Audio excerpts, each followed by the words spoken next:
Good evening. Welcome to Loveworld USA News. I'm TGK Andre. First, let's take a quick look at the top stories this evening.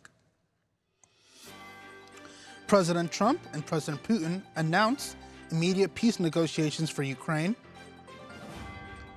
Trump announces plan for reciprocal tariffs on countries imposing duties on the U.S. Tulsi Gabbard sworn in as Director of National Intelligence. RFK Jr. confirmed as Secretary of Health and Human Services. Hamas to release 3 more hostages, easing tensions in Gaza ceasefire.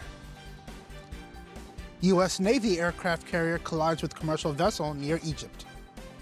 And now to the news. In a pivotal diplomatic breakthrough, U.S. President Donald Trump and Russian President Vladimir Putin have agreed to initiate immediate negotiations aimed at resolving the ongoing conflict in Ukraine. This decision followed a lengthy and productive phone call between the two leaders, during which they addressed a range of global issues, including the situation in Ukraine, energy security, and developments in artificial intelligence. Both leaders also expressed a desire to visit each other's countries soon. After the call, President Trump announced plans to brief Ukrainian President Volodymyr Zelensky on the discussions and the upcoming peace talks. He highlighted the importance of ending the conflict and expressed optimism that the negotiations, which will include senior U.S. officials, could bring about a resolution. Watch this. The president spoke to President Putin of Russia. They spoke at length, and the president released a statement following that conversation in great detail. I can also confirm that the president just recently got off the phone with President Zelensky of Ukraine. His truth is as follows. I just spoke to President Zelensky of Ukraine. The conversation went very well. He, like President Putin, wants to make peace. We discussed a variety of topics having to do with the war, but mostly the meeting that is being set up on Friday in Munich, where Vice President J.D. Vance and Secretary of State Marco Rubio will lead the delegation. I am hopeful that the results of that meeting will be positive. It is time to stop this ridiculous war where there has been massive and totally unnecessary death and destruction. God bless the people of Russia and Ukraine. I myself just spoke to the president about these calls, and he told me to tell all of you they were very good calls, they were very positive, and the administration is wholeheartedly committed to a peace deal to end once and for all the Russia-Ukraine war. Meanwhile, U.S. Defense Secretary Pete Hegseth, addressing NATO leaders in Brussels, emphasized that it is unrealistic to expect Ukraine to fully restore its pre-2014 borders. He further clarified that NATO membership for Ukraine is not part of the U.S. strategy for resolving the crisis. Hegseth called on European allies to take a more proactive role in supporting Ukraine's recovery and security. In a news conference held Thursday at 1 p.m. Eastern Time in the Oval Office, President Donald Trump unveiled his plan to impose reciprocal tariffs on countries that impose import duties on U.S. goods. The announcement follows Trump's long-standing promise to address what he considers unfair trade practices against the U.S. by retaliating with similar tariffs on other imports from other countries. While the full details of the new tariffs were not revealed, Trump made it clear that the initiative would apply to every country that has imposed tariffs on their American goods. As he explained, the policy will be straightforward. If they charge us, we charge them. White House officials confirmed that the new tariffs would not go into effect immediately, but would be implemented after several months, allowing time for further planning and negotiations. The move is seen as a continuation of Trump's previous tariffs on imports from China, Canada, and Mexico, as well as steel and aluminum. During the press conference, Trump also reiterated his position on trade with the European Union, highlighting what he sees as a significant trade imbalance. He criticized EU countries for not purchasing enough American products, such as cars and farm equipment, and expressed his intention to target European goods with reciprocal tariffs. The announcement comes ahead of a meeting between President Trump and Indian Prime Minister Narendra Modi, scheduled for later in the day. The new tariff plan is expected to influence trade discussions between the U.S. and other international partners, with many nations, including the European Union, warning of potential retaliation. While Trump's tariffs have drawn both support and criticism, with some arguing that they will protect American jobs and industries, others, including EU leaders, have warned that they could spark a trade war that would harm global economies. Trump's strategies align with his broader America First approach, aiming to reshape global trade relationships to favor U.S. interests. The announcement of reciprocal tariffs has set the stage for more intense negotiations between the U.S. and its trade partners in the coming months. Let's take a look. What's the earliest date that you think tariffs will actually be implemented in next? Well, I would say, maybe I'll ask Howard to answer that, because he's going to be the one that's implementing. What do you think? Our studies should be all complete by April 1st. So we'll hand the president the opportunity to start on April 2nd if he wants. So I think we'll be ready to go on April 1st, and we'll hand it to the president, and he'll make his decisions. But remember, if they drop their tariffs, prices for Americans are coming down. Our production's going up, and our costs are going down. Remember, it's a two-way street. That's why it's called reciprocal. Have you spoken to any American CEOs directly about this? Are they calling you and asking for I've spoken to exemptions, many, for and example? many love it. And they say this is going to be the thing that makes our country really prosperous again. And this is going to be what pays down to $36 trillion in debt and all the other things. And this is going to be, this is an amazing day. Tulsi Gabbard has been officially sworn in as the United States Director of National Intelligence after being confirmed by the Senate. Gabbard, a former military officer and Democratic Congresswoman from Hawaii, faced initial skepticism from some members of both parties, but ultimately garnered a 52-48 vote, with Republicans largely falling in line behind her nomination. The confirmation marks a pivotal moment in the reshaping of Donald Trump's administration, as Gabbard is tasked with overseeing and coordinating the U.S. intelligence community. In her first remarks after the ceremony at the White House, Gabbard promised to refocus the intelligence community in line with President Trump's vision. She acknowledged the challenges that the American public has faced in trusting intelligence agencies due to perceived politicization and misuse, stating, "Unfortunately, the American people have very little trust in the intelligence community, largely because they've seen the weaponization and politicization of an entity that is supposed to be purely focused on ensuring our national security." Watch this. Congratulations.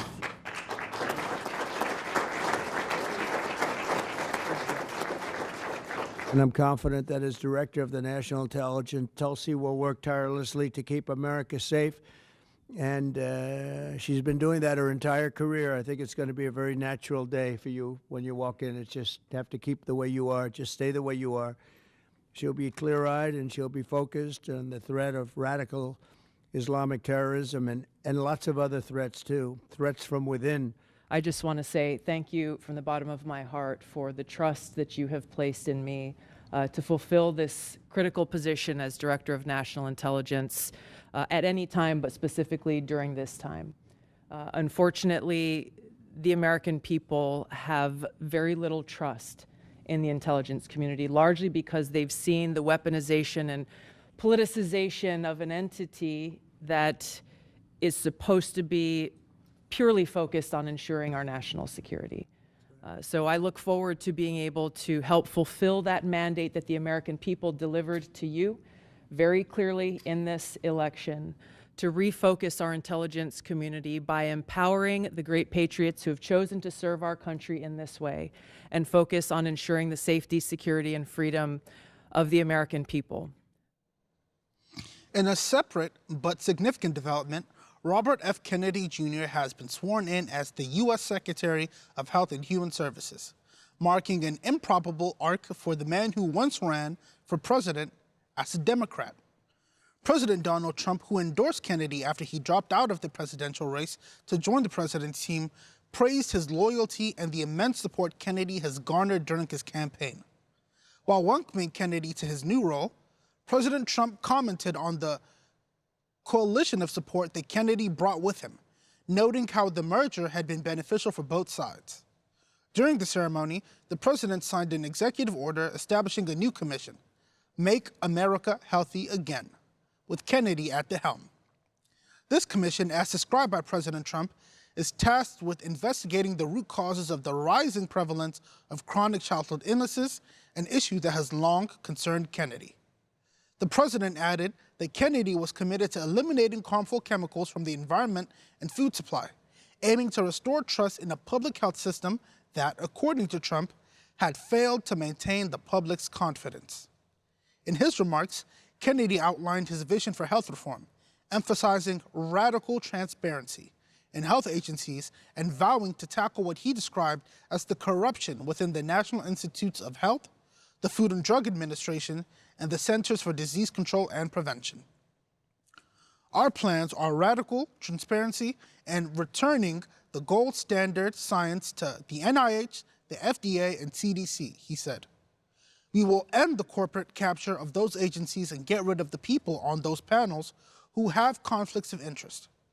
His confirmation by the Senate was a narrow 52-48 vote after intense debates about his qualifications and controversial stance on vaccines.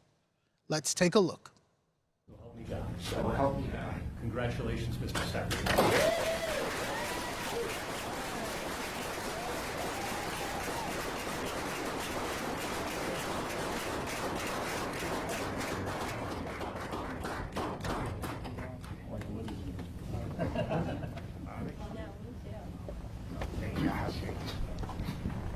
I want to begin by thanking President Trump for giving me this extraordinary opportunity, and I want to introduce my family and thank them for being here.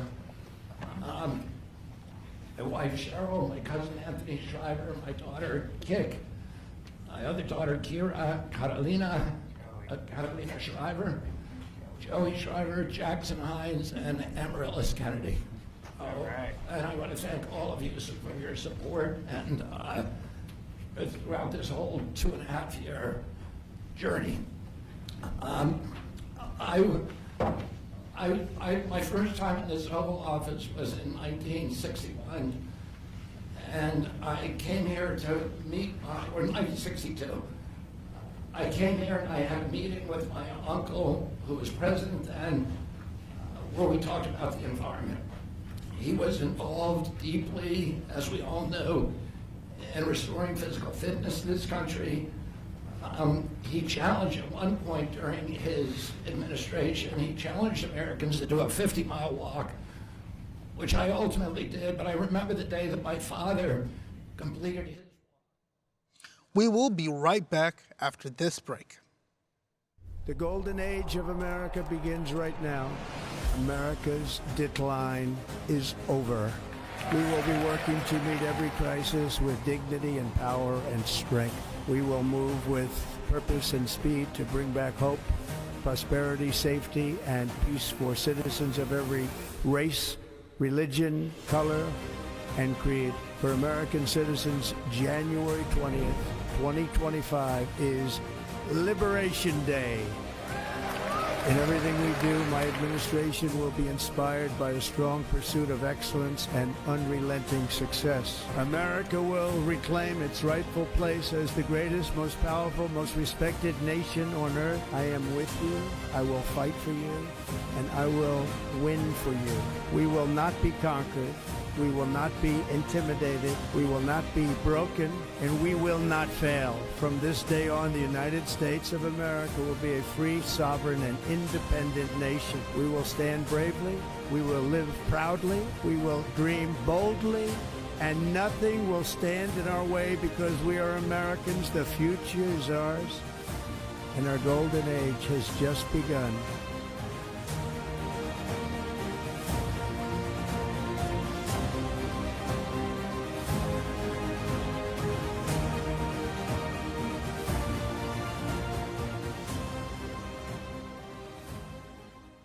Welcome back. A new congressional task force has been established to declassify a range of federal documents, including the much-anticipated client list of Jeffrey Epstein. House Committee Oversight Committee Chairman James Comer announced the initiative with Florida Representative Anna Paulina Luna leading the effort to bring transparency to government operations and uncover long-held secrets. The task force will focus on a variety of controversial topics, such as the September 11 attacks, the origins of COVID-19, and the assassinations of prominent figures like John F. Kennedy and Martin Luther King Jr. In its initial steps, lawmakers have already requested documents from top intelligence agencies related to Epstein's prosecution and alleged associates. The public has long demanded the release of Epstein's client list, which is believed to include high-profile individuals with connections to the disgraced financier Epstein. Epstein, who was found dead in a Manhattan prison in 2019 while awaiting trial on charges of sex trafficking, was linked to powerful figures from politics, business, and entertainment. While many lawmakers push for full transparency, there are concerns about whether the list will be fully disclosed or heavily redacted. The task force's first hearing is set for March, where officials will provide updates on the declassification process and outline the extent of the information that will be made available to the public. Let's take a look. With the stroke of a pen, he committed to declassifying the files concerning the assassinations of President John F. Kennedy, Robert F. Kennedy, and Dr. Martin Luther King Jr., a decision not just monumental, but pivotal. It is with profound honor that I have been entrusted by Speaker Mike Johnson and Chairman James Comer to lead the House Oversight Task Force on Declassification of Federal Secrets.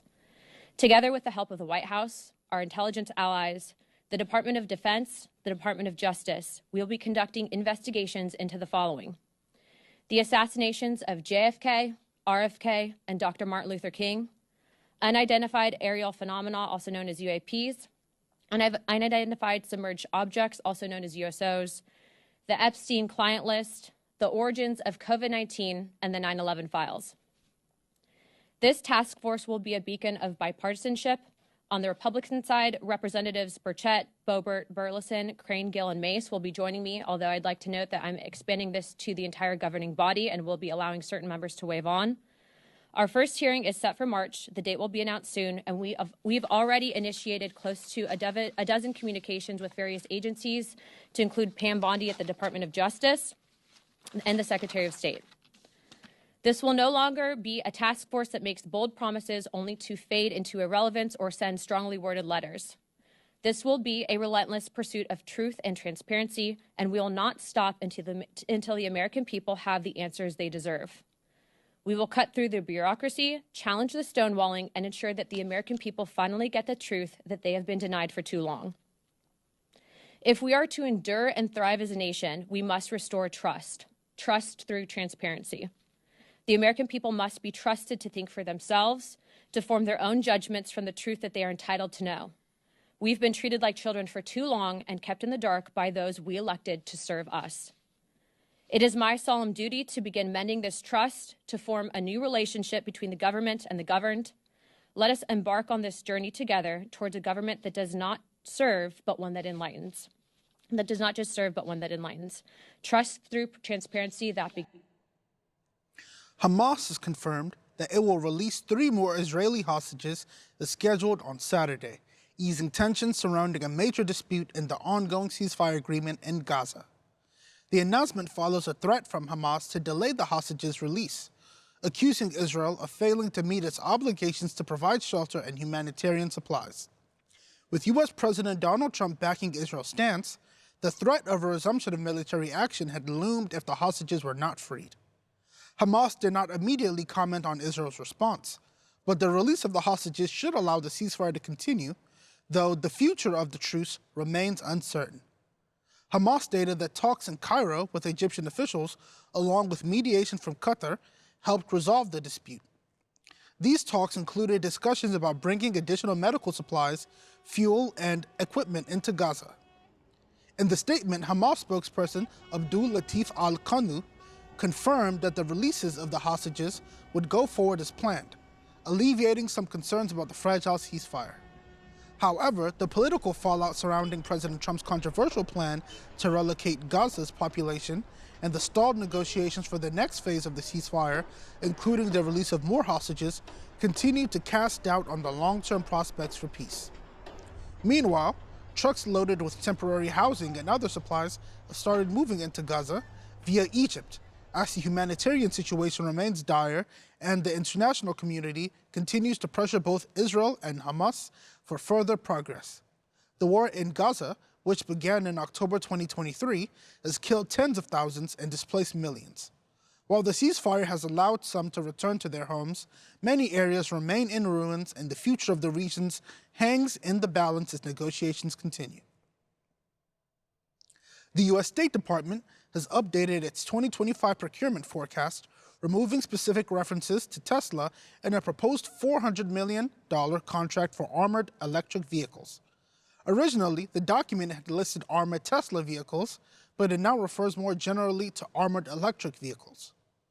A spokesperson for the State Department clarified that no contracts have been awarded to Tesla or any other manufacturer, and there are currently no official plans to solicit bids for the contracts.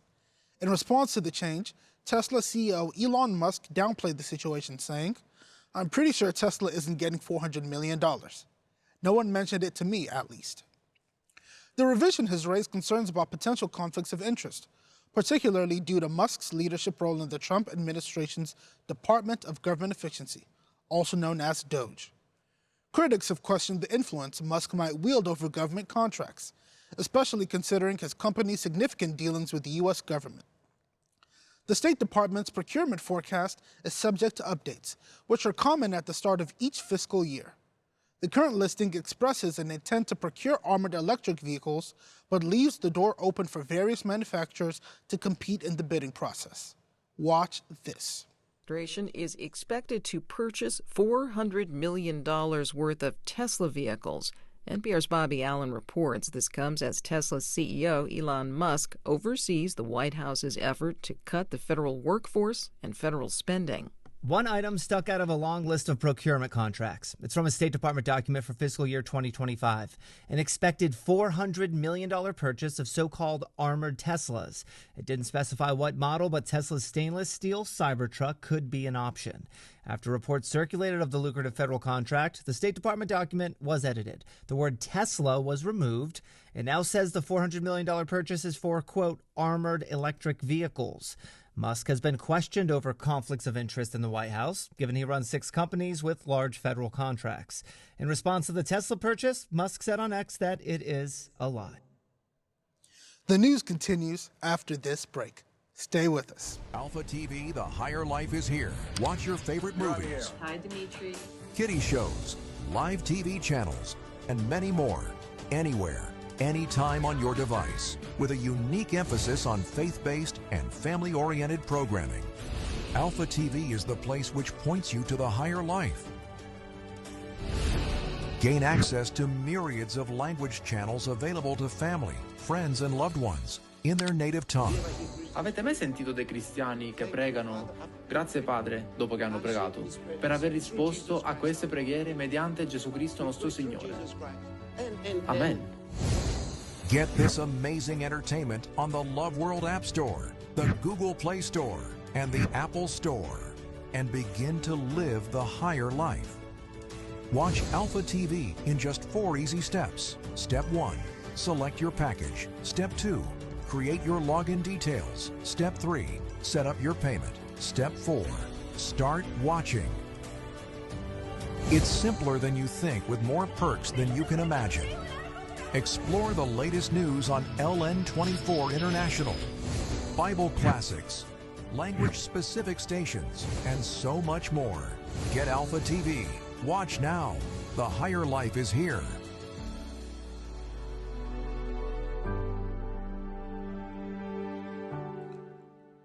A U.S. Navy aircraft carrier, the USS Harry S. Truman, has collided with a commercial merchant vessel off the coast of Egypt. According to the Navy, the incident occurred near Port Said, at the mouth of the Suez Canal and the Mediterranean Sea. The collision involved the Panama-flagged bulk carrier Besiktas M, which measures nearly 200 meters in length. The Navy has confirmed that the collision did not cause significant damage to the USS Harry S. Truman. Commander Timothy Gorman, a spokesperson for the U.S. Sixth Fleet, assured that no flooding or injuries were reported and that the ship's propulsion systems remain unaffected. The propulsion plants are unaffected and in a safe and stable condition, Commander Gorman stated. The USS Harry S. Truman, which had been operating in the Red Sea in recent weeks, was fresh off several weeks of combat operations aimed at defending key shipping lanes from attacks by Houthi rebels in Yemen. The ship's strike group had been stationed in the Red Sea before making a port call in the Mediterranean earlier this month. It is still unclear whether the Truman was heading back to the Middle East at the time of the incident. The U.S. Navy is investigating the collision, and further details will be released as more information becomes available. While collisions involving Navy vessels, particularly aircraft carriers, are rare, there have been previous incidents. Notably, 2 collisions between U.S. Navy destroyers and merchant ships in 2017 resulted in fatalities among the warship crews. As of Thursday evening, the Besiktas M remained in the vicinity of Port Said, according to publicly available shipping data. The USS Harry S. Truman, a Nimitz-class aircraft carrier, continues to carry out its mission in the region. Let's take a look. This now, no injuries reported after Norfolk-based USS Harry S. Truman collided with a large merchant vessel in the vicinity of Port Said in the Mediterranean Sea. That's according to a statement from the Navy's 6th Fleet. Now, the incident happened around 11:45 p.m. local time, which would have been around 4:45 Eastern Standard Time. The other ship involved was a 53,000-ton cargo ship carrying the Panama flag. We're told no reports of injuries or flooding on board the Truman.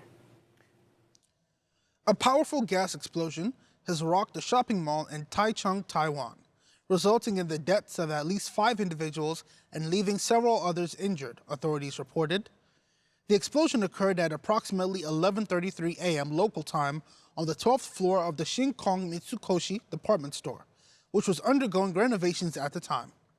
Eyewitnesses described hearing a deafening blast followed by a thick cloud of smoke and flying debris. Video shared by bystanders captured the harrowing aftermath, showing the building's exterior panels blown off while emergency responders rushed to assist. Initial reports suggest that a gas leak may have triggered the explosion, though authorities are still investigating the exact cause. Firefighters and rescue teams are working diligently to search for survivors and assess the structural damage to the building. The explosion has left the city of Taichung in shock, as it is one of Taiwan's busiest commercial areas. Local officials have urged people to avoid the vicinity as cleanup and investigations are underway. Just before we end the news, a quick look at tomorrow's weather forecast.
And to end the news today, a quick recap of the headlines.